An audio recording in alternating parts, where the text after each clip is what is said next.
मुकम्मल तौर पे जंग जो है वो फैली हुई है इस वक्त शाम में, इस वक्त फैली हुई है इराक़ में बड़ी हद तक। इसमें जो है ये अभी कुछ देर पहले ये इतला आ रही थी कि नई दिल्ली में जो इसराइल की एम्बेसी है वहाँ के करीब, वहाँ पे कहीं ब्लास्ट हुआ है। और उससे पहले आज सुबह जो है वो वहाँ पर जो रिज़र्व बैंक ऑफ इंडिया है, RBI, उसके सरबराह और जो उनकी वज़ीर ख़जाना है, उनको एक ईमेल मौसूल हुई जिसमें कहा गया कि कल बुध के रोज़ 1:30 बजे दोपहर 11 बम धमाके होंगे दिल्ली में। और 11 बम धमाके होंगे दिल्ली में क्योंकि ये दोनों जो हैं ये बड़े करप्शन में मुलविस हैं और ये फौरी तौर पर इस्तीफ़ा दें, वरना कल 1:30 बजे दोपहर को धमाके होंगे। 3 जगहों पे 11 बम रखे हुए हैं।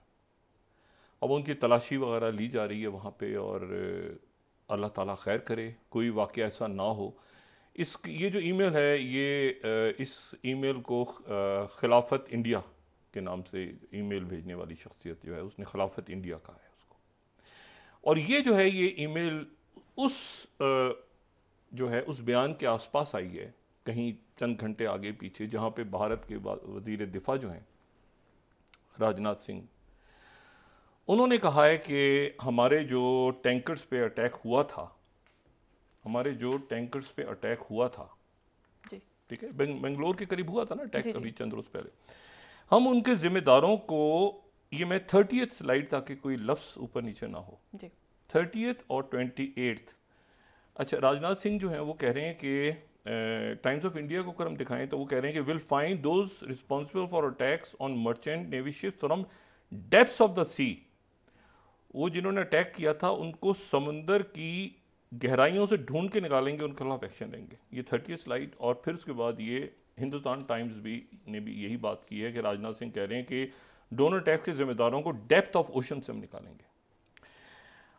अच्छा, अब उसमें जो है ये 25th स्लाइड को कोट कर देते हैं। 11 bombs in Mumbai, threat mail to Reserve Bank of India, ठीक है। ये निर्मला सीतारमण उनके इस्तीफे का मुतालबा है और कल की तारीख लिखी हुई है, और ये ईमेल का जो है वो उसके अंदर जाते हैं जो इंडिया टुडे हम कोट कर रहे हैं।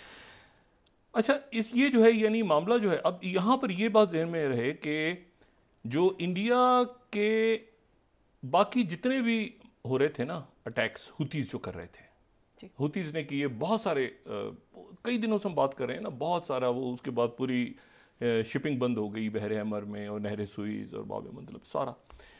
लेकिन वो ये हुतीज़ करते रहे, या फिर ये कि सोमालिया के कज़ाक ले गए। लेकिन जो इंडिया के ऊपर स्ट्राइक हुई तो उस पर पहली दफ़ा अमेरिका ने कहा कि ईरान ने की है। पहली दफ़ा अमेरिका ने कहा कि ईरान से, अच्छा, ईरान ने उसकी सख्ती से तर्दीद की कि हमने ये नहीं किया।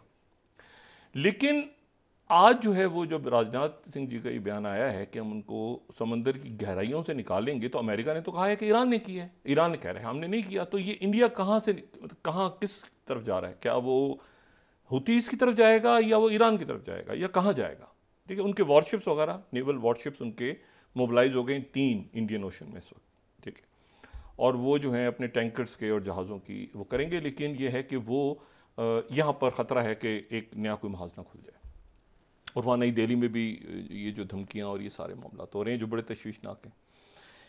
अच्छा, ये अब इसमें दूसरे जो साथ ही बात हुई है वो ये हुई है यमन के अंदर, ठीक है। यानी अब मैं कह रहा हूँ ना कि जंग फैल रही है, तो ये तो गज़ा में 21,000 शहादतें हो गई हैं। और कल रात जब से ही जंग शुरू हुई है, कल रात सबसे ज़्यादा कत्ल व गारत कल हुई है, जो गुजरी रात है।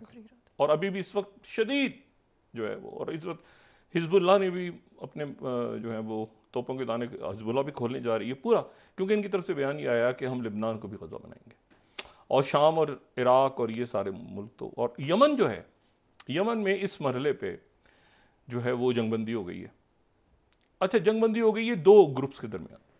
ये यमन जो है ना, यमन जब यहाँ से सल्तनत उस्मानिया गई, या पहली जंग अजीम के बाद सल्तनत उस्मानिया टूटी, तो उसके बाद ये हुआ कि यमन दो हिस्सों में तकसीम हो गया, और यमन एक शुमाली यमन और एक जनूबी यमन, ठीक है। अगर हम यहाँ पे और वो शुमाली यमन जो है, एक शुमाली यमन बन गया, एक जनूबी यमन बन गया। उनके झंडे भी अलग अलग और उनके जो हैं वो उनकी सियासत भी अलग अलग। लेकिन ये हुआ कि जो 1918 से लेके 1967 तक एक ही यमन था, ठीक है। और दूसरा जो यमन था वो यमन असल में बरतानिया की कॉलोनी था। और बरतानिया की भी कौन सी कॉलोनी था, यानी आप ये समझें कि वो कॉलोनी था बरतानिया की जो कि ईस्ट इंडिया कंपनी इसको देखता था। ईस्ट इंडिया कंपनी यानी वही जो कि हमें देखते थे इधर बरे सगीर में, जो बरतानिया का ऑफिस देखता था, वही यमन का भी जनूबी हिस्सा देखता। अच्छा, उसकी मतलब वही, ठीक है। तो वहाँ पर यहाँ के सिक्के वहाँ चलते थे, वहाँ के सिक्के, कई बंदरगाहें ऐसी हैं खलीजी ममालिक की जहाँ पर ये यहीं के सिक्के चलते थे उस ज़माने में। सही। तो बहरहाल ये हुआ कि 67 तक एक ही यमन था। वो 1918 से लेके 1918 से 67 तक सिर्फ एक ही यमन था जो कि शुमाली यमन था। फिर 67 में जो बरतानिया निकला तो ये जनूबी यमन बन गया, तो दो यमन हो गए। और ये दो यमन जो हैं फिर ये 1990 में जाके इकट्ठे हो गए, एक यमन बना। उससे पहले दो यमन थे, दो उनके नाम थे, दो उनके झंडे थे। और ये दोनों यमन जो हैं ये सर जंग में बड़े इंपॉर्टेंट थे, क्योंकि शुमाली यमन जो, अच्छा ये शुमाली और जनूबी नक्शे पे वैसे भी आप करें ना तो ये यमन में इसको जो है ना, यानी ये असल में आपको ऐसा लगता है कि ये मगरबी और मशरिकी है, मतलब ये ऐसे नहीं है बल्कि ये ऐसे, इसको इस तरह करके भी बताया जा सकता है, इसको इस तरह भी बताया जा सकता है कि ये मशरिक और मगरब है। ये शुमाल और जनूब से ज़्यादा मशरिक और मगरब, ईस्ट और वेस्ट है। तो जो ईस्ट है या जो शुमाली यमन जिसको कह लें आप, तो शुमाली यमन जो है वो सर जंग के दौरान सोवियत यूनियन की तरफ था। और शुमाली यमन वो था जो कि जहाँ पर जो है जो जमाल अब्दुल नासिर, और जो एक ज़माने में हिस्सा भी बन गया था, वो जब सारे दो तीन मुल्क इकट्ठे हुए थे, मिस्र और सीरिया और ये सारे, तो यमन भी उसके अंदर एक बड़ी अरब रियासत बनने के उसमें था। तो सोवियत यूनियन के साथ वो था। और जो जनूबी यमन था वो सर जंग के दौरान उसका टिल्ट जो था वो अमेरिका की तरफ था। लेकिन 1990 में ये हुआ कि जब ये ख़त्म हुआ, बर्लिन वॉल गिरी, तो ये दोनों यमन इकट्ठे हो गए। और जो शुमाली यमन के सदर थे अब्दुल्ला साले, वो पूरे यमन के सदर बन गए इकट्ठा होने के बाद। सही। और वो यमन के सदर रहे अब्दुल्ला साले 2011 तक, जब तक कि अरब स्प्रिंग नहीं शुरू हुई। मिस्र और ट्यूनिस और लीबिया और ये सारे हंगामे शुरू हुए तो यमन में भी शुरू हो गए। यमन में शुरू हुए तो वहाँ पर अब्दुल्ला साले जो हैं, अब्दुल्ला साले ये ध्यान में रहे कि 1990 से तो यमन के सदर थे, उससे पहले 1978 से मेरा ख्याल है वो शुमाली यमन के, वो 33 साल इक़्तिदार पे रहे। उसके बाद ये हुआ कि जब हंगामे शुरू हुए, बहुत ज़्यादा यहाँ पर एक अफरा तफरी फैल गई, हुतीज़ आ गए, इधर इसको कोई सपोर्ट कर रहा है, इसको कोई सपोर्ट कर रहा है, कोई मुल्क आ गए, बहुत सारे बीच में कूद गए। तो ये हुआ कि अब्दुल्ला साले जो हैं वो पहले अमेरिका गए, अमेरिका जाके उन्होंने इस्तीफ़ा दे दिया। और इस्तीफ़ा दे के जो नायब सदर थे उनके 1994 से, मंसूर हादी, उनको कहा कि ये सदर होंगे। लेकिन उसके बाद ये हुआ कि अब्दुल्ला साले जो हैं वो हुतीज़ के साथ मिल गए। अब्दुल्ला साले हुतीज़ के साथ मिल गए, हालांकि हुतीज़ के दबाव में ही उन्होंने इस्तीफ़ा भी दिया था, लेकिन हुतीज़ के साथ मिल गए, वापस आ गए। और वापस आ गए, हुतीज़ के साथ मिल गए, और हुतीज़ ने फिर सना पे कब्जा कर लिया। तो बड़ी एक आप समझें कि एक खौफनाक उनकी ये तारीख़ है गुज़रे इन सालों की। 2014 में सना का जो दारुल हुकूमत सना है उसके ऊपर कब्जा कर लिया। और फिर ये हुआ कि उसके बाद अदन में लड़ाई हुई, फिर उसके बाद बहुत कुछ हुआ यहाँ पे। लेकिन ये हुआ कि इसमें जो अब्दुल्ला साले हैं हुतीज़ के साथ थे।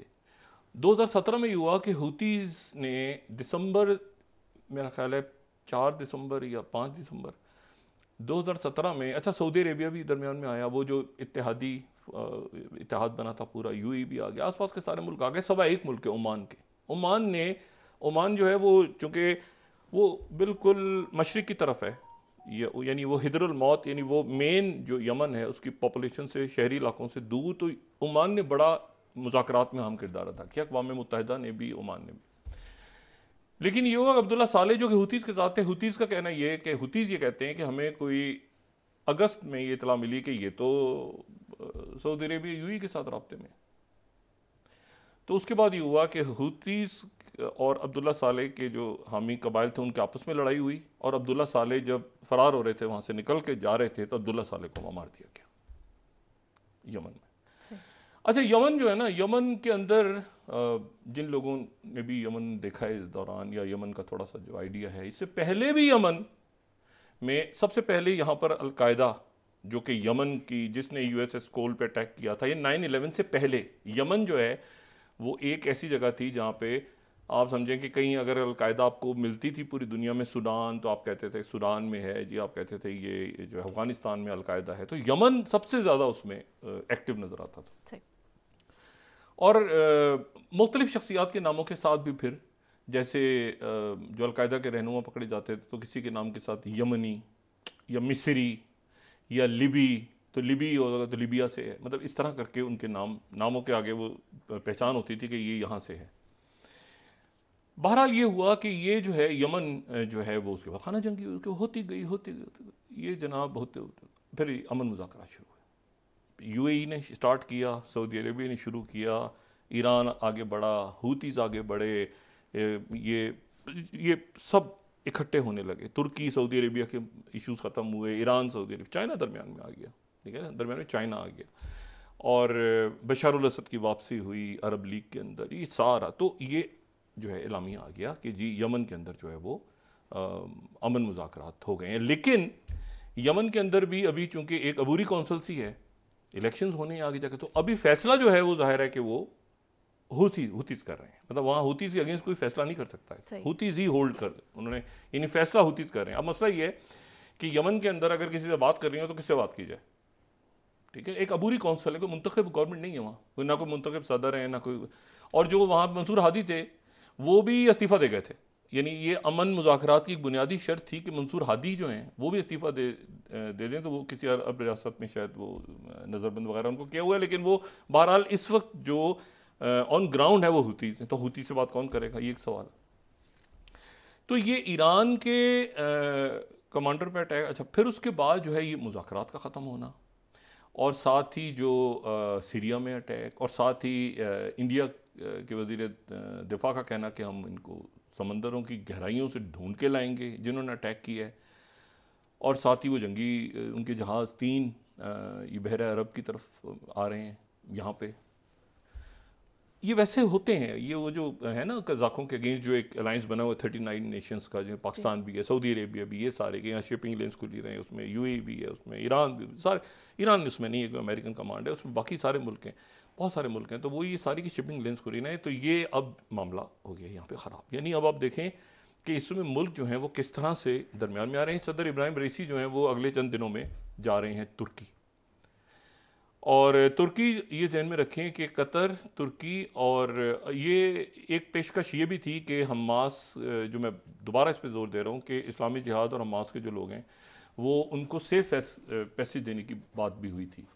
जो मिस्र में जो टॉक्स हो रही थी उसमें ये हो रही थी कि याहिया सिनवर, उनके सारे अहले खाना, उनके दोस्त है, वो जितने भी लोग हैं उनको वो वहाँ से गज़ा छोड़ दें, गज़ा छोड़ दें, और जहाँ पर भी वो चाहेंगे, जिस ज़ाहिर है कि यूरोप या अमेरिका में तो नहीं, लेकिन बाकी किसी मुल्क में उनके अहले खाना को आराम से रखा जाएगा, लेकिन वो गज़ा से, उन्होंने इनकार कर दिया गज़ा छोड़ने, उन्होंने कहा हम इधर ही जान देंगे और इसराइलियों को नहीं छोड़ेंगे। तो ये मामलात यहाँ के डेडलॉक का शिकार हो गए। अब आज नेतन्याहू जो है वो, उन्होंने गज़ा का भी कुछ इलाकों का दौरा किया, लेकिन वहाँ इतनी शदीद जंग है। अच्छा, वहाँ से गज़ा से भी रॉकेट फायर हो रहे हैं, और ये फायर हो रहे हैं रॉकेट लेबनान से भी।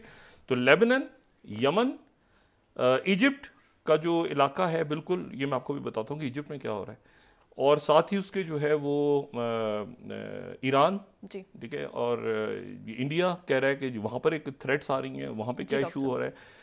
तो ये जो जंग है इसको रोकना चाहिए। ये मैं बताऊँ, ये मशरिक़ वस्ता के अंदर ये जो, या जो वेस्ट एशिया है यहाँ की, और ये जो है ना जिसमें 21,000 से ज़्यादा जाने चली गई, ये अगर यहाँ पे नहीं रुका मामला तो ये बहुत बिगड़ जाएगा, बहुत बिगड़ जाएगा। ख़ास तौर पे जब क्रीमिया में आज एक रशियन वॉरशिप को यूक्रेन कह रहा है बड़े अरसे के बाद कि हमने उसको डुबो दिया अटैक करके। सही,